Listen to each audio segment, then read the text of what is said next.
Welcome back, friends. So today I want to talk about my top 10 tips for colored pencil art. These suggestions are, in my opinion, critical if you want to achieve realistic looking drawings with your colored pencils, and they will take your art to a whole new level.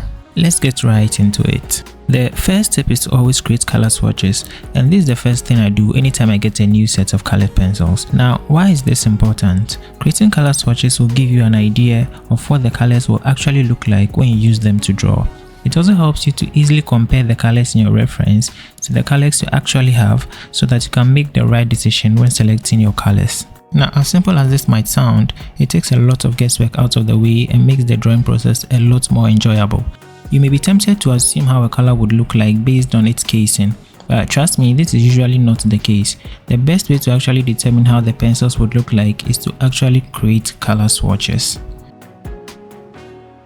Tip number 2 is to always make sure you have an accurate outline. The outline quite literally defines the boundary of your work. If you get it wrong, it doesn't matter how well you shade, your drawing will just not look right. Also, remember to lighten your outline by dabbing off some graphite with the eraser.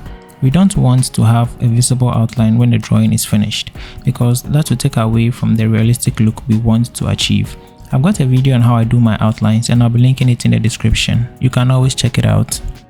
Tip number 3, use the right paper. My 2 previous videos basically talk about how important paper choice is in making a good drawing.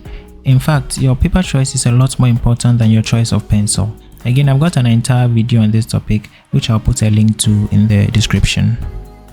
Tip number 4 is to always use a sharp pencil. Now, this is really crucial because using a sharp pencil helps you to get into the tooth of the paper, and that in turn means that you will hide the white grain of the paper more effectively. Now, again, why is this important? This is important because the more you hide the white grain of the paper, the more realistic your drawing will look, because now you don't have the paper showing through your drawing, if that makes sense. Now, consider this demonstration where I first shade with a blunt pencil. You can tell there's a lot of the white of the paper showing through.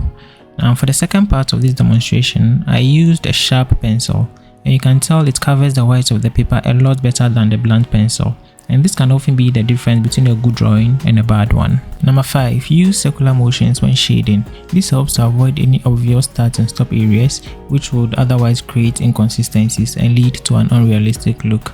Shading a circular pattern helps to create an even and smooth look, which is important if you want to achieve a realistic look in your art. Also, keep rotating your pencil when drawing to maintain a sharp point. This will help avoid the need to sharpen frequently when drawing. Tip number 6 is to always use a good reference image. Now, this is a major one because if you use a bad reference, your drawing will inevitably turn out bad. A good reference should be one that has very good quality in terms of its file size. I usually don't work with images that are below 1 MB in size. The image should also contain a good amount of contrast. In order to get realistic looking art, you always have to use the layering technique. Now, I probably have more videos on layering than on any other topic on this channel, and that's because of how important it is. I'll be putting a link to one of those videos in the description. Layering is simply shading colors one on top of the other in order to create depth and realism. I strongly suggest you check out my videos on layering for a comprehensive understanding on the topic. The 8th tip is to hold your pencils the right way. Ideally, you should hold the pencil somewhere at midpoint. I find that this allows you to have the needed flexibility and also enables you to layer in a smooth way. You can hold it a bit closer to the point when you require a bit more pressure or do things like the details. And that takes us to tip number 9, which is to reserve details for last. Most beginners, in an attempt to have a realistic looking drawing, rush through the layering process and move on to the details.